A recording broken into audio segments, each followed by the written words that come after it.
நமக்கு ஒன்றும் பெரிய பதவி தான் முக்கியம், அதிகாரம் தான் முக்கியம் நினைச்சா எவ்வளவு நேரம் எனக்கு பாரதிய ஜனதா கட்சியோட போய் கூட்டு சேர்றதுக்கு? எனக்கு என்ன அதெல்லாம் தெரியாமல நாம இருக்கிறோம்.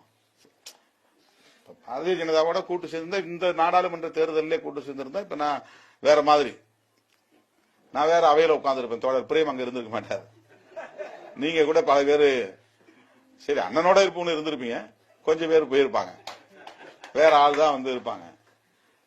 ஏன்னா எனக்கு தெரிஞ்சு தமிழ்நாட்டில் இந்தியாவில் இந்துத்துவ கோட்பாட்டின் அடிப்படையில் ஒரு அரசியல் இயக்கம் தொடர்ந்து தூய்மையோடு இயங்குகிறது என்றால் அந்த இந்துத்துவ கோட்பாட்டு எதிர்ப்புங்கிற அந்த நிலைப்பாட்டில் தூய்மையாக இயங்குகிறது என்றால் அது விடுதலை சிறுத்தைகள் கட்சி மட்டும்தான்.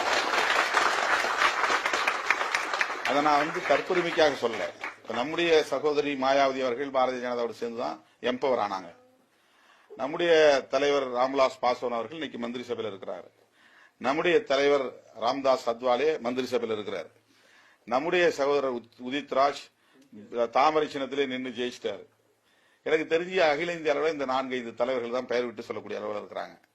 இந்திய அளவில் இருக்கக்கூடிய எல்லா தலித் தலைவர்களும் இந்துத்துவ சக்திகளோடு சமரசமாகி விட்டார்கள், நீர்த்து போய்விட்டார்கள். இது நான் வந்து குற்றச்சாட்டா சொல்லல, விமர்சனமா சொல்லல.